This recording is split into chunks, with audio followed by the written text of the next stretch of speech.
konsensya mo. Listen to me.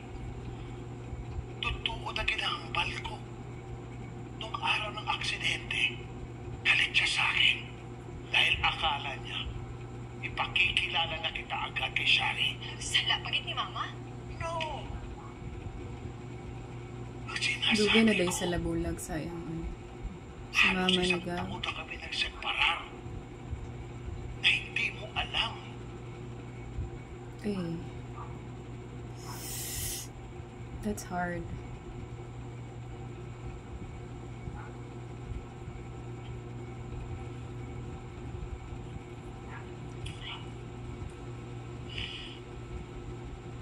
Sige.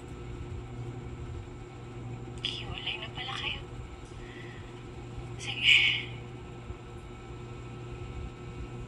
Pero hindi ibig sabihin okay si Mama. Kasi pag nakikita kami, alam mo sinasabi niya. Mamatay siya, ikaw lang palangga niya. Oh. That's sad. Nasaktan ko mama mo.